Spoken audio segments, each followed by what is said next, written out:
ሞት እኮ የሚታወቅ እድሜ የለውም። 40 ዓመት ስትሆን ነው የምትሞተው? 60 ዓመት ነው? 20 ዓመት ነው? አይታወቁም። ወላ ዘመን ማዕሉም የጊዜ ገደብም የለውም። ጧት ነው ከሰዓት ነው? አይታወቁም። ወላ መረድ ማዕሉም የበሽታ አይነትም የሚታወቅ የለውም። በጉንፋን ነው? በከባድ በሽታ ነው? በምን ነው የምትሞተው? አይታወቅም አሉ ቁርጡቢ። ይሄ ለምንድነው ታዲያ? ذلك ليكون المرء على أهبة من ذلك ምክንያቱም ይሄ የተደረገው ሰውየው በዝግጅት እንዲጠብቀው። ድንገት ነው የሚመጣው ወይ ታዋቂ ህመም የለው። ኢና ሊላሂ ወኢና ኢለይሂ ራጂዑን ኩሉ ነፍሲ ዛኢቀቱል ሞት። ያ ረቢ ወጥቶ ከመቅረት አላህ ይጠብቀን።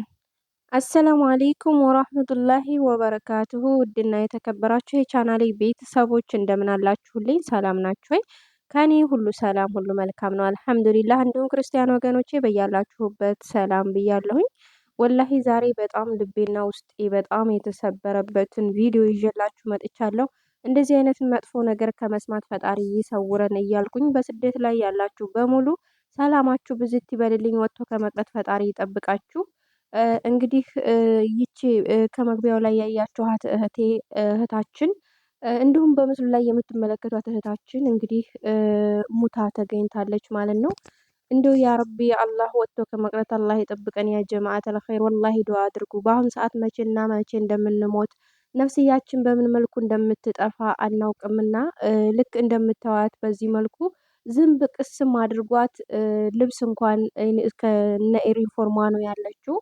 በጣም የሚያሳዝን እኔ በጣም የሚገርመኝ ነገር ማለት ነው ወላሂ እንደዚህ ሞተው ሲያዩ ቪዲዮ ቀርጸው የሚለቁ ሰዎች በጣም ይገርሙኛል። ለምን ብትሉ ምናልባት ድንገት ሆኖ ቤተሰብ ሊያይ ይችላል። ወላሂ በጣም አስቸጋሪና በጣም አስከፊ ጊዜ ላይ ነው ያለነው። በምን ምክንያት በምን ነገር እንደምንሞት እንደነገርኳችሁ አናቅም። ነገር ግን ከእንደዚህ አይነት ከድንገተኛ ሞት ፈጣሪ ይሰውረን፣ ወጥቶ ከመቅረት አላህ ይጠብቀን። ውድ ቤተሰቦቼ አሁን ላይ እኔ በጣም የምፈራው ነገር ምን እንደው ታውቃላችሁ? እኔ በቃ ማታ ራሱ መሽቶ በቃ ይነጋል አይነጋም የሚለው በጣም እሳቀቃለሁ። መዋሌን ራሱ በጣም እፈራለሁ።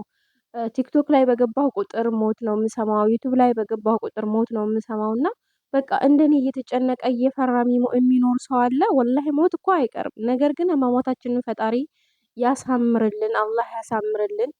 ከድንገተኛ ሞትም አላህ ይጠብቀን፣ ወጥቶ ከመቅረትም አላህ ይጠብቀን።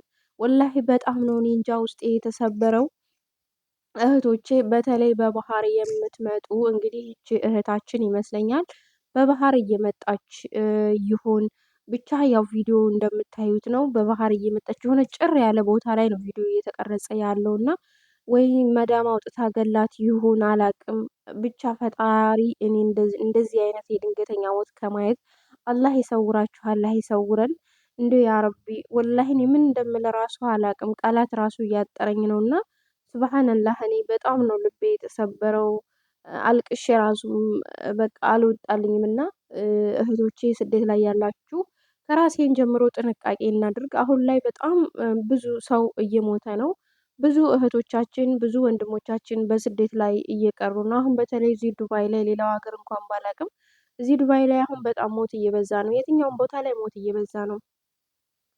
ገና ባፍላ ወጣትነታችን ሀገራችን ገብተን ሰላምን ደስታን አግኝተን ሳንኖር ብዙዎቻችን በብስጭት የልብ ታማሚ እየሆንን በንዴት በቤተሰብ ምክንያት ሊሆን ይችላል፣ በራሳችንም በትዳራችን ሁኔታም ሊሆን ይችላል፣ ገንዘባችንንም በማጣት ሊሆን ይችላል። በጣም እየተበሳጨን የማይሆን ቦታ ላይ እየወደቅን እንገኛለን። እንደዚህም ደግሞ አንዳንድ መጥፎ አረቦች ሲገጥሙን ራሳችንን እያጨናነቅን መደወል ሌቨር ኦፊስ ራሱ መደወል መቻል ማንችል ሰዎች አለን። አዲስ የመጡ እህቶች አይችሉም። እና በጣም ብዙ ልጆች እያለቁ እየሞቱ እየተገኙ ነው። ፈጣሪ እንጃ እንደዚህ አይነትን ነገር ምን እንደምላችሁ ራሱ አላቅም። ወላሂ ምን እንደምላችሁ አላቅም። እኔ በአሁኑ ሰዓት ላይ አትውጡ ብዬ እንዳልመክር የሀገራችን ኑሮ ውድነት ደግሞ እቤት ተቀምጠን እጃችን አጣጥፈን ልጆቻችን ሲራቡ ማየት አንችልም እያሉ ብዙዎቹ እየወጡ ነው። ነገር ግን በቃ የሰው ሀገር አሞራ እንደዚህ ዝንብ እስከሚቀስማት ድረስ እኔ እንጃ።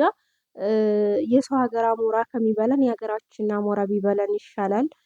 ምንም ቢዞሩ ቢዞሩ ያለ ሀገር አያምሩ ይላል ዘፋኝ ሲዘፍንና ምንም ቢሆን ሞትም ሰርግም በሀገር ላይ ነው ለካ ደስ የሚለው።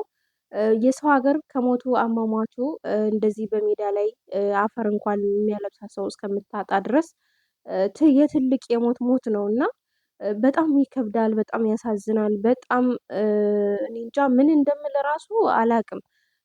እና እህቶቼ እባካችሁ ስደት ላይ ያላችሁ እህቶቼ ጥንቃቄ አድርጉ፣ ጥንቃቄ እናድርግ። ነገር ግን እንደዚህ እንላለን፣ እኔም እንደዚህ ይላለው እንጂ ማናችንም ለራሳችን ጥንቃቄ አናደርግም።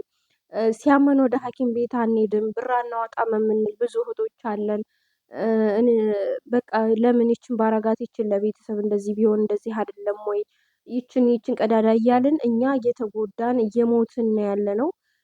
መጥፎ ማዳም ሲገጥማችሁ ደግሞ ወደ ቢሮ በእርግጥ ማንም ሰው መልስ አይሰጣችሁም። ብትችሉ በአሁኑ ሰዓት ላይ ሁሉም ነገር እየሰፋ ነው፣ የረቀቀ ነው። አጋጣሚውን ተጠቅማችሁ ሳኡድም ያላችሁ እባካችሁ እህቶቼ 999 ላይ በመደወል ለራሳችሁን ከመጥፎ ነገር ምናልባት መጥፎ ማዳም ቢገጥማችሁ 999 ላይ እየደወላችሁ ሳኡዲ ያላችሁ ራሳችሁን ጠብቁ። ኢማራት ውስጥ ያለችሁም ደግሞ 884 ላይ በመደወል ለሌበር ኦፊስ ደውላችሁ ያላችሁን ችግር መናገር ትችላላችሁ። በማንኛውም አይነት ቋንቋ በአማርኛ፣ በኦሮሞኛ እንዲሁም ደግሞ በትግረኛ አለላችሁ መናገር ትችላላችሁ። እባካችሁ አስከፊ አደጋ ሲገጥማችሁ ራሳችሁን ጭንቀት ውስጥ አትክተቱ። ራሳችሁን ጉዳት ውስጥ አትክተቱ። ራሳችሁን ጭንቀት ውስጥ እያጣላችሁ ለቤተሰብ አታስቡ። በእርግጥ እኔ እንደዛ እላችኋለሁ፣ ወላሂ እኔም ለራሴ ይጨናነቃለሁ። አሁን ቤተሰብ የሆነ ነገር ሆን ምናምን ሲለኝ በቃ ለቤተሰብ ነው። እስከ ዛሬዋ ቀን ድረስ እኔ ስደት ከወጣሁኝ አሁን እንግዲህ ሳውዲ 3 ዓመት፣ እዚህ 3ኛ ዓመቴ ሊያልቅ ነው። በአጠቃላይ 6ኛ ዓመቴን ይዣለሁ ማለት ነው ስደት ከወጣሁ። ስለዚህ የምንጨነቀው እኛ ስደት ያለን ሰዎች ለቤተሰብ ነው። ለራሳችን ግን ለኛ ማንም የሚጨነቅልን ሰው የለም። ኢቭን እንኳን ደውሎ በየት ወደቃችሁ የሚለን የለም። ከኦንላይን መጥፋታችን የሚያሳስበው ሰው የለም። በቃ እኛ ያለነው እራሳችን እኛና እኛ ብቻ ነን፣ ማንም አይደለም ቤተሰብ። እባካችሁ እህቶቼ፣ ወንድሞቼ በስደት ላይ ያላችሁ ለራሳችሁ ሁኑ። በቃ እኔ እንጃ አላቅም። ይች ልጅ አሁን ሰውነቷ ድርቅ ብሏል። ራብም ሊሆን ይችላል እንደዚህ ያደረጋል። ፈጣሪ ሆይ ግን ከእንደዚህ አይነት ነገር አላህን ተሰውረን፣ አደራህን ነው ምለው። እኔ እንጃ ወላሂ በጣም ይከብዳል ቤተሰብ። በጣም በጣም ከምንም በላይ ከባድ ነው። ከባድ አደጋ ነው። እንደዚህ መሆን ማለት በስደት ላይ ወርቆ መቅረት ማለት ነፍስያችን ካረፈች በኋላም ራሱ ከአፈር ነው የተፈጠርን፣ መልሰን ወደ አፈር ነን። ወደ ተፈጠርንበት ቦታ እንኳን ወደ አፈር መቀላቀል የማንችልበት ጊዜ ላይ ስለሆነ ያለ ነው። እባካችሁ እህቶቼ ጥንቃቄ አድርጉ። በቃ በሚቻለው አቅም ከንዴት እኔ አብዛኛውን ጊዜ አሁን ላይ እየሞቱ ያሉት እህቶቼ ይመስለኛል፣ እኔ ከራሴም አንጻር ሳየው በቃ የሆነ በጭንቀት ራሳቸውን ስለሚያጨናንቁ ምናምን ነው። እና አላህ ከእንደዚህ አይነት ነገር ይሰውረን። አላህ አደራውን ነው የምለው። ውድ ቤተሰቦቼ ወሬ ብዙ አላስረዝምባችሁ፣ እኔ በጣም ስለጨነቀኝ ነው ወላሂ ላዚም። እና ጥንቃቄ አድርጉ። እንግዲህ ለቻናሌ ማደስ ከሆናችሁ ሰብስክራይብ፣ ላይክ፣ ሼር እያደረጋችሁ አበረታቱኝ። መቼም እንኖራለን እንጂ እንሞታለን የሚል ሰው የለም። እስከዛው ድረስ ግን ባላችሁ አቅም እንድታበረታቱ ስል በአክብሮት እጠይቃለሁኝ። ውድ ቤተሰቦቼ ኢንሻአላህ ደግሞ በሌላ ቪዲዮ እስከምንገናኝ ድረስ መልካም ሳምንት ይሆንላችሁ። ሰላማችሁ ብዝት ይበልልኝ። ፈጣሪ ከመጥፎ ነገር ይጠብቃችሁ። ከመጥፎ አደጋ፣ ከድንገተኛ አደጋ፣ ካልታሰበ ነገር አላህ ይሰውራችሁ እላችኋለሁ። ውድ ቤተሰቦቼ በተቻላችሁ አቅም እንደነገርኳችሁ ራሳችሁን ለመጠበቅ ሞክሩ። ራስን መጠበቅ የሚያክል ነገር